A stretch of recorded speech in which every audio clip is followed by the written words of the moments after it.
Hey guys, it's Larissa. I wanted to kind of compare and contrast the two different Disney outlet stores that are in Orlando near the Disney parks. There's two different locations. One is on Vineland or Vineland, I'm not sure, and the other one is on International. And we went to both on our last Disney trip, and we kind of looked around both and we got a feel for them both, and I thought we could kind of go over what the two different locations had and why we choose the one that we do. On this past trip, we stayed with some friends who live in Orlando, and their house is closer to the location on International, so we thought it'd be a little fun and different to go to that one since we normally go to the other location. We did find several shirts at the International location, and we were pretty happy with our purchases, but we hadn't been to a Disney outlet in a while, and we recalled it being kind of a good bit bigger. So we thought we might as well, since we had a car our friends were loaning us, let's go down to the other location and see how that one compares. Because we were remembering it being a good bit bigger, but maybe we were wrong. We hadn't been to a Disney outlet in a little while, so, you know, you can recall things a little differently than reality sometimes, especially when you're on like Disney time. The Vineland location is definitely bigger, and we felt it had a little bit more variety of things. Pretty much everything that they had at International, they also had at the other location. There were a few things here and there. Sizes could also be different, so even if they had a shirt you liked at one location and they had it at the other one as well, they might not have the same size ranges. The International location also didn't seem to have as much in the way of like housewares and non-clothing items. It was almost exclusively shirts and hoodies and such. Plus, the International Drive location is a little bit further away from the parks, so depending on where you're staying and what your travel situation is, that might not be the best bet. For instance, the reason my family doesn't normally go there is because the timeshare that my husband's family has is a little bit closer to the parks and to the other location, so we just had always gone to that one by default. Now, even though I'm talking about there being not a lot of housewares and whatnot at the first location, we don't really buy a lot of that when we're down at the outlets. We're not going to be hauling a bunch of plates and dishes and such home to Pennsylvania from Orlando. There's usually not that much space in our bags because I am a notorious overpacker, and it's just heavy and awkward. Now, that being said, we do occasionally buy a few things. One of the items we got this time was my tea mug for the day, which is a wonderful little Star Wars mug. It's got an adorable little Darth Vader on it. I love it. I was pretty excited. Now, I don't have the price on this item anymore because almost as soon as we got home, he was like taking the tag off and washing it and using this. I mean, within like 24 hours of being home, I'm pretty sure he was diving into his new mug. But I can't imagine it being more than like $10, and I, for some reason, feel like it was kind of a $6.99 kind of deal, but don't quote me on that. So this was a good find for us, especially because it was Star Wars and we really liked it, and it wasn't one of those really awkward shapes that's like hard to actually drink out of. This one's actually usable. In fact, it's been used quite a few times since we got back from the parks. The only other non-clothing item we got on this trip is this adorable little Ewok ornament. He's got his little hood, his little spear standing in front of his hut, very dimensional. He's got the 35th anniversary right there at the top. We were pretty darn excited about this because we are big Star Wars fans, obviously, and we have an actual full-size black Star Wars Christmas tree every year now, and we kind of were getting a little repetitive with some of our ornaments because we were kind of picking them up here and there. I made a bunch of them. It's kind of hard to find that many Star Wars ornaments that are not like this, pretty much the same over and over again, and aren't really expensive. But this little guy was $7.99 in the outlet, and the original price on the back here was $19.95 US dollar. So that's a pretty good discount, and we were pretty happy with them. We didn't have, I don't think, a lot of Ewoks. I think we might have one other Ewok ornament, so a little variety never hurt anybody on a Christmas tree. Where we did really well at the outlets on this trip was definitely in the clothing department. I found this little tank top and was really excited about it. For some reason, I have a lot of Star Wars shirts, like t-shirts, but I don't have a lot of tank tops.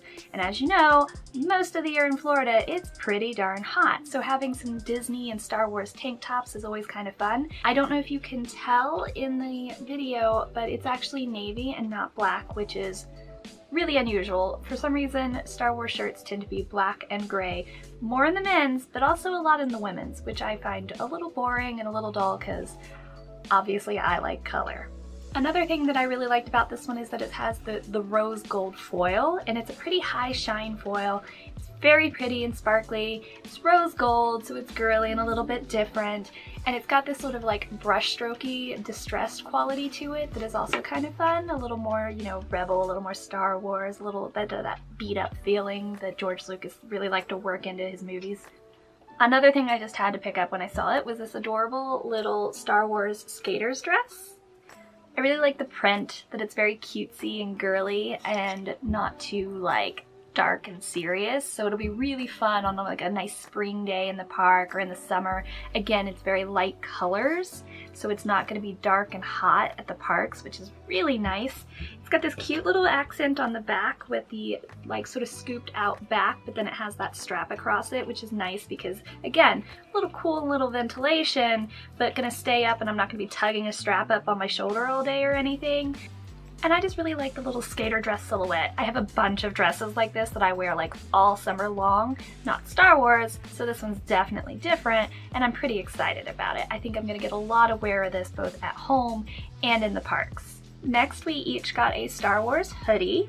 His has the Star Wars type, but it's kind of decomposing. It's getting like worn away and battle worn, which I think is fun. It's also got some ships flying through, also very cool. And a little bit of foil, which is kind of cool. It's my husband branching out a little bit, having some metallic. It's usually more, you know, my style. And then for my hoodie, mine is also The Last Jedi, and it's got the First Order logo right here on the front. I like that the ties on the hood were red. Tie into that is kind of fun. But the back is the really cool part because it says, "Beware the power of the dark side," and I am all about dark side stuff. It's just always a little bit more fun, you know, why be a rebel when you can be on the dark side? I really like this hoodie. It's a sort of an in-between weight. It's a little bit more than a t-shirt weight. It's got a little bit of a terry action happening to it, but it's still very much on the thin side. So it's a nice mid-weight hoodie. It's fitted because it's a girly one, so it's not going to be big and bulky, so I'll be able to roll this up in the bottom of a bag if I want, so I can have it in the morning or the evening in a park, but not be too worried about being over hot during the day. My hoodie at the outlet was $19.99 and $54.99 originally, which more than I would definitely normally pay for a sort of lightweight hoodie like this, but for the outlet price and with that foil on the back and all the shine and just the detailing, I think that was definitely a good buy at the outlet. Somehow we've lost the tag off of this one. I'm not really surprised. After having to squeeze everything back into suitcases when I didn't go down with a lot of extra room and we weren't really planning on going to 2 Disney outlets while we were down there, we definitely ended up buying more than we anticipated, so I had a hard time getting everything into our bags for our return flight. So it probably just got caught on something in the packing process, but I can't imagine it being too very much. It is a nice, this is a more solid weight hoodie than mine. It's a typical weight hoodie. It's got the little ties for the neck, got your little pouch. Now his is not a zip up, but I would say they were probably pretty comparably priced just because of the difference in construction and everything, and for some reason a girl's item is usually more. I would say this was probably about the same price. My husband's last item is this Kylo Ren and Stormtrooper shirt. This is a really nice, very like vintage feel shirt. It's one of those really lightweight, tissuey, thin fabrics that he always really likes. They're very comfortable and soft. It'll be, again, a really good one for the parks. It's a little dark, but it is at least a little bit on the lighter range of a gray. So it's not too dark and too heavy in the sun. It was originally $34.99, but it was only $9.99 in the outlets. So you really can't beat that price. I mean, you're not gonna get a Star Wars shirt for any cheaper than that in a like Walmart. And usually they're not gonna be this nice, really thin vintage feel fabric. So I thought this was a really good bargain for him. And he of course likes that it's Kylo Ren. Definitely one of our more impulse buys was this hoodie from the 2018 Christmas party. Not something I would normally buy because it is dated, and I normally don't prefer my Disney merch to be dated.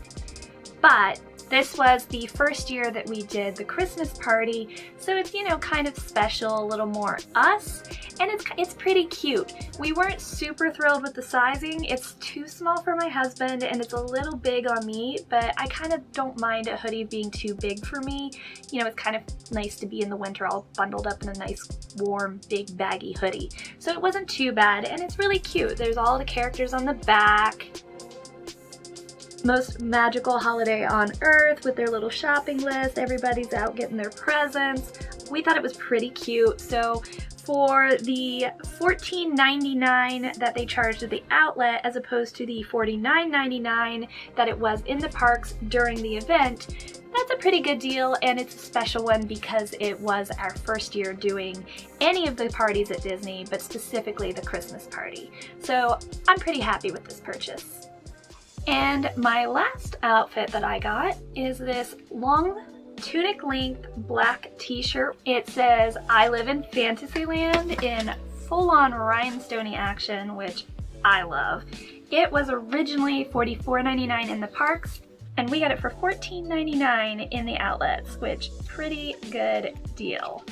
Not to mention sparkle. I'll be able to get a lot of wear in this. I can wear it in the parks with leggings and be super comfy one day, or I can just wear it at home if I just want to show everyone where I actually belong.